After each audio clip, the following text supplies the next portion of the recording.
ఒకవైపు జగన్మోహన్ రెడ్డి దగ్గర నుంచి వైసీపీ కింద స్థాయి క్యాడర్ వరకు రాష్ట్రంలో అభివృద్ధి లేదు, సంక్షేమం లేదంటూ ఒక పక్కన గొడవ చేస్తున్న పరిస్థితి ఉంటే, గుంటూరులో మాత్రం ఒక విచిత్రమైన పరిస్థితి. అందున పత్తిపాడు నియోజకవర్గంలో ఒక విచిత్రమైన పరిస్థితి. ఇన్నర్ రింగ్ రోడ్డు ఫేజ్ 3 ఇది డెవలప్మెంట్ చేసి ఏదైతే హైదరాబాద్ నుంచి కానీ లేదంటే మిగతా ఏరియాల నుంచి, చెన్నై నుంచి, బెంగళూరు నుంచి వచ్చే పల్నాడు ఏరియా నుంచి వచ్చే ట్రాఫిక్ అంతా డైవర్ట్ చేయడానికి ఏదైతే ప్రయత్నం జరుగుతుందో దాన్ని అడ్డుకునే పరిస్థితి మాత్రం ఇక్కడ పత్తిపాడులో జరుగుతుంది. అది వైసీపీ నాయకులు అడ్డుకుంటున్నారు. ఎలా చూడాలంటారు? ఇక్కడ క్యాడర్కి లీడర్కి మధ్య, అంటే వాళ్ళ క్యాడర్కి లీడర్కి మధ్య సంబంధం లేకపోవడం అనుకోవచ్చు అంటారా, లేదంటే ఏం జరుగుతుంది అనుకోవాలంటారు? చూస్తున్నాం. ఇప్పుడు రాష్ట్రంలో ఏదైనా ఒక కార్యక్రమం చేపడితే దాంట్లో ఇప్పుడు చంద్రబాబు నాయుడు గారు ఒక కార్యక్రమం తీసుకోగలనే పొద్దున్నే ఈరోజు సాయంత్రం చంద్రబాబు నాయుడు గారు, లోకేష్ గారు, పవన్ కళ్యాణ్ గారు ఒక నిర్ణయం తీసుకుని అనౌన్స్ చేయగలనే పొద్దున్నే కోడిగుడ్డు మంత్రి ఒకడు, మాజీ కోడిగుడ్డు మంత్రి ఒకడు, మాజీ ముఖ్యమంత్రి పొద్దున్నే లేచి మావిగన్ అనుకుంటా బయటకు వచ్చేసి దీన్ని గతంలో మా తాత తెచ్చాడు, మా అయ్య తెచ్చాడు అని చెప్పుకునే పనే ఉంది. అలాగే అభివృద్ధి రాష్ట్రంలో ఏ కార్యక్రమం చేపట్టినా వైసీపీ నాయకులకి చేతనైనది అంటే వాళ్ళ ప్రభుత్వం మొదలుపెట్టిన డిస్ట్రాక్షన్ మాత్రమే. ప్రజావేదిక కూల్చారు కదా, దాంతోనే వాళ్ళు డిస్ట్రాక్షన్ మొదలుపెట్టారు. అభివృద్ధి వాళ్ళు చూస్తే ఓర్చుకోలేదు. వాళ్ళ కళ్ళల్లో అభివృద్ధి రాష్ట్రం పచ్చగా ఉంటే తట్టుకోలేరు. ఎలా ఉదాహరణ అంటే అప్పుడు అరటి తోటలు తగలబెట్టి బూడిద చేసి ఎలా అయితే చేశారో రాష్ట్రంలో వాళ్ళకి అభివృద్ధి అనేది నచ్చదు. అభివృద్ధి జరిగితే పేద ప్రజలు బాగుపడతారు. ఏ రాష్ట్రం అభివృద్ధి చెందాలన్నా కూడా ట్రాన్స్పోర్ట్ అనేది ముఖ్యం. ట్రాన్స్పోర్ట్ బాగుంటే అభివృద్ధి పథంలో ముందుంటది. ట్రాన్స్పోర్ట్ లో ముఖ్య పాత్ర వహించేది రహదారులు, ట్రాఫిక్, రహదారుల అభివృద్ధి. ఇదే బాగా ఉపయోగపడేది. ఇలాంటి అభివృద్ధిని అడ్డుకుంటున్నారు అంటే చూస్తున్నాం. మన గుంటూరు నగరంలో ఇన్నర్ రింగ్ రోడ్ ఫేజ్ 3 కానీ, శంకర్ విలాస్ ఫ్లైఓవర్ కానీ, ఇవన్నీ వీటిని ఎలా అడ్డుకుంటున్నారో చూస్తున్నాం. అదేవిధంగా నిన్న బాలసాని కిరణ్ గారు వచ్చి 380 ఇళ్ళు ఉంటే 380 ఇళ్లలో 370 మంది ఇల్లు ఖాళీ చేసి అలా చెక్కులు తీసుకున్నారు. స్థలాలు కేటాయించిన వాళ్ళకి స్థలాలు తీసుకున్నారు. వాళ్ళు ఎవరైతే ఉన్నారో ఇంకా మాకు స్థలం వద్దు, మీ ఇల్లు కట్టుకోవడానికి ఇబ్బంది లేదు, టిట్కోకి అప్లై చేయించాం, టిట్కో వచ్చింది, వాళ్ళు తీసుకున్నారు. ఈ 8 మందిలో 2 కుటుంబాలు నిన్న చేసిన హడావుడి. వాళ్ళు ఎవరయ్యా అంటే వైసీపీ నాయకులకు సంబంధించిన కుటుంబ సభ్యులు. వాళ్ళు ఏదో హడావుడి చేయాలి అన్న తప్ప ఏం జరిగింది నష్టం? ఇప్పుడు దేశ చరిత్రలో ఎక్కడైనా సరే ప్రభుత్వ స్థలాల్లో ఉన్న ఇళ్లకి నష్టపరిహారం ఇచ్చిన చరిత్ర ఉందా? ఉంటే చూపించమండి. దాన్ని బోర్ల రామాంజనేయులు గారు చెప్పండి. అంటే కన్స్ట్రక్షన్ కి ఏదైతే ఉందో, ఏదైతే కనుక అది రేకుల షెడ్ కానివ్వండి, పక్కా బిల్డింగ్ కానీ ఏదైతే ఉందో దాని ప్రకారమే ఇక్కడ నష్టపరిహారం జరిగిందంటారు వాళ్ళకి. అవును. ఇప్పుడు అది దేశ చరిత్రలోనే ఎక్కడా లేదు, ఇక్కడ మాత్రం చేశారంటారు. ఎలా సాధ్యమైంది? ఎందుకు చేయాల్సి వచ్చిందంటారు?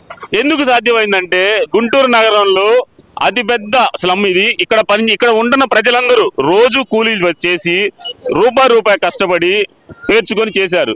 ఇది చేయడానికి ముఖ్య కారణం మా శాసనసభ్యులు బోర్ల రామాంజనేయులు గారు. ఆయన చిన్నతనం నుంచి కష్టపడి పైకి వచ్చి చదువుకొని పేదల కష్టం ఎరిగిన వ్యక్తిగా ఆయన ఆలోచించారు. కాబట్టి ఏ పేదవాడు కూడా ఆయన నష్టపోకూడదు, వాళ్ళ కష్టాన్ని వృధా కాకూడదు అన్న ఒకే ఒక ఉద్దేశంతో ప్రతి నష్టపరిహారానికి కలెక్టర్ గారితో కానీ, కమిషనర్ గారితో కానీ, మన ఏది శాఖ సంబంధించిన మినిస్టర్ నారాయణ గారితో కానీ, మన పెమ్మసాని చంద్రశేఖర్ గారితో పదే రిపీటెడ్గా కూర్చొని, సార్ ప్రభుత్వ స్థలాల్లో ఉన్నా కానీ వాళ్ళు పేదవాళ్ళు, దాదాపు 20 సంవత్సరాల నుంచి అక్కడ నివాసం ఉంటున్నారు, తక్షణమే అభివృద్ధి పేరు చెప్పి వాళ్ళని బయటకు పంపిస్తున్నాం, ప్రభుత్వ స్థలంలో ఉన్నారు కదా వెళ్ళిపోండి అంటే అది అన్యాయం అని 1కి 10 సార్లు పోరాడి ప్రతి ఇంటికి, అది రేకులైతే రేకులు, తాటాకులైతే తాటాకులు, డాబా అయితే డాబా, ప్రతి స్ట్రక్చర్కి కొలత వేసి నష్టపరిహారం అందించాం. ఇలా దేశంలో ఎక్కడైనా ఇచ్చినట్టు చరిత్రలో చూపిస్తే జీవితంలో ఏ ఒక్క కార్యక్రమానికి మేము రావని దమ్ముగా ఛాలెంజ్ చేస్తాం. ఈ వైసీపీ నాయకులు ఉన్నారు కదా, ఎక్కడో దాకొద్దండి, జగన్మోహన్ రెడ్డి ప్యాలెస్ కి అడ్డొస్తానని గుడిసెలు కూల్చేసి ఓటేశాడు. వాళ్ళకి ₹1 ఇచ్చాడా? ఇచ్చిన దాఖలాలు ఉంటే, ఇచ్చినట్టు సాక్షి ఉంటే చూపించమనండి. ఇచ్చినట్టు సాక్ష్యం చూపించమనండి. జగన్మోహన్ రెడ్డి ఇప్పుడు అతను ఇంటికి వెళ్ళడానికి రోడ్డు వేసుకొని ఇల్లు గుడిసెలు కూర్చాడు కదా, వాళ్ళకి ₹1 ఇచ్చినట్టు చూపించమనండి. అంటే వాళ్ళకంటే ఇల్లు స్థలాలు ఇచ్చామని చెబుతున్నారు కదండి. ఇక్కడ ఇచ్చాం కదా ఇళ్ల స్థలాలతో పాటు నష్టపరిహారం ఇచ్చాం. ప్రతి ఒక్కరికి ఇళ్ల స్థలాలు ఇచ్చాం. మేము ఇల్లు కట్టుకోలేనంటే వాళ్ళకి టిట్కో ఇల్లు అలాట్ చేసాం. టిట్కో ఇల్లు, రాజీవ్ గృహాలు, వాళ్ళు ఏది కోరుకుంటే అది వాళ్ళకే ఇచ్చాం. మీరు ఎలా వెళ్ళాలనుకుంటున్నారమ్మా, ఇప్పుడు టిట్కో రావాలంటే లోన్ రావాలా, లోన్కి ఎలిజిబిలిటీ ఉండాలా, ఇవన్నీ చూసుకోమని చెప్పి ప్రతి ఒక్కరికి అందించడం జరిగింది. కాబట్టి బాలసాని కిరణ్ కుమార్ అనే వ్యక్తి ఇక్కడికి వచ్చి ఏదో హడావుడి చేసి లబ్ధి పొందాలనుకుంటే, అభివృద్ధిని అడ్డుకుంటే, ఈ రోజు నువ్వు వచ్చిన 8 ఇళ్లలో ఇది 2 ఇళ్లే నీకు సంబంధించిన వాళ్ళే. ఆ 2 ఇళ్ల కోసం నువ్వు ఇంత పెద్ద కాలనీ 10,000 కుటుంబాలు ఉంటున్న ప్రాంత అభివృద్ధిని అడ్డుకుంటే పుట్టగతులు ఉండవని మాత్రం తెలియజేస్తున్నాం. సరే, ఇదే కాదు, ఇప్పుడు ఇది ఒక లెక్క అయితే గనక అభివృద్ధిని అడ్డుకుంటున్నారు, ఒక లెక్క ఇది వేరే ఉంటే గనక ఆంధ్రప్రదేశ్లో గత 4 రోజుల నుంచి డీజిల్ పెట్రోల్ కొరత, ఇది చంద్రబాబు నాయుడు గారి వైఫల్యం, 150 కోట్ల రూపాయల స్కాము అంటూ నిన్న కొత్తగా ఒక ధర్నాలు అయితే మొదలు పెట్టారు. దీనికేమంటారు మరి మీరు? మరి ఈ రోజు ఏంటి ధర్నాలు? మీ వెనకే బంకుంది చూడండి, మీ వెనకే బంకుంది ఆగిందా? ఇది కొందరు ప్రైవేటు వ్యక్తులు కావాలని చేసిన వాళ్ళ వ్యాపార లబ్ధి కోసం చేయాలని ట్రై చేశారు. చంద్రబాబు నాయుడు గారు దృష్టికి వెళ్ళింది, నిన్న సీరియస్ వార్నింగ్ ఇచ్చారు. ఈరోజు బంకులు స్ట్రీమ్ లైన్ అయినాయా లేదా? మీలాగా బెదిరించిన వాడికి భయపడి ప్రజలను ఇబ్బంది పెట్టే పరిస్థితులు అయితే ఈ రాష్ట్ర ప్రభుత్వం లేదు. అదొక్కటి గుర్తుపెట్టుకోండి. చంద్రబాబు నాయుడు గారు ప్రజల పక్షాన ఉన్నాడు. బంకులు స్ట్రీమ్ లైన్ అయినా బెదిరిస్తే భయపడే వ్యక్తి కాదు. ఎవరిని ఎలా ఏ పద్ధతిలో దారిలో పెట్టాలో ఆయనకు తెలుసు. కాబట్టి 4 రోజులు లేని కృత్రిమ లోటుని క్రియేట్ చేసిన బంకుల యజమానులకి ఒక్కరోజు బుద్ధి చెప్తే స్ట్రీమ్ లైన్లోకి వచ్చేసారు. అలాగే మీకు బుద్ధి చెప్పే టైం ఉంటుంది, డెఫినెట్గా చెప్తాం. సమాజంలోకి రావాలి, మీ మొహం చూపించుకోవాలంటే భయపడేలా చేస్తాం.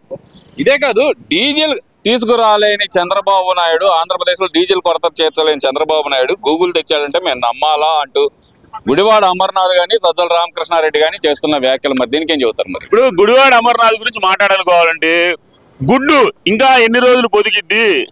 మామిడికాయ పచ్చళ్ళు, మసాలా ప్యాకెట్లు రాష్ట్రానికి తెచ్చినవాడికి గూగుల్ గురించి ఏం తెలిసింది బ్రదరు? ఓపెన్ గా మామిడికాయ పచ్చడి ఫ్యాక్టరీ వచ్చింది, మసాలా ప్యాకెట్లు వచ్చినాయి అని చెప్పేసి అడిగేవాడికి రాష్ట్ర అభివృద్ధి ఏం తెలిసిద్ది? గూగుల్ గురించి ఏం తెలిసింది చెప్పు? వాడు గుడ్డు పెడతానే ఉంటాడు, ఆ గుడ్డు పొదిగి పొదిగి పొదిగి మురిగిపోయేది కానీ పిల్లయ్యే పరిస్థితి కనపడతలా. అది ఓవరాల్ గా చూస్తే గనక ఈ అభివృద్ధి అడ్డుకునే కార్యక్రమాన్ని ఎలా చూడాలి? ఏం లేదు, ఏ కాడికి రాష్ట్రంలో జరిగే ప్రతి పనిలో ఏలు పెట్టి అడ్డుపడి రాష్ట్ర అభివృద్ధిని అడ్డుకోవడం తప్ప అంటే చంద్రబాబు నాయుడు ఏమీ చేయట్లేదు. క్లారిటీగా నేను గతం చరిత్ర చెప్తున్నా.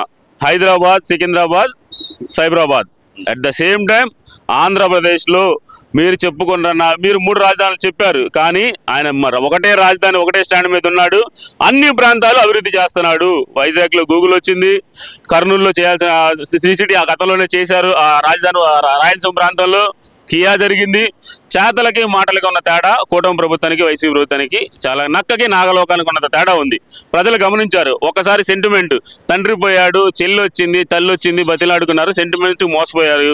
సెంటిమెంట్కి మోసపోయే రోజులు దాటిపోయినాయి. ఇక నువ్వు జీవితంలో జగన్మోహన్ రెడ్డి అనేవాడు కానీ వైసీపీ నాయకులు ఎవడు కాడో జీవితంలో అసెంబ్లీలో అడుగు పెట్టలేరని మాత్రం క్లారిటీగా చెప్పగలుగుతున్నాం.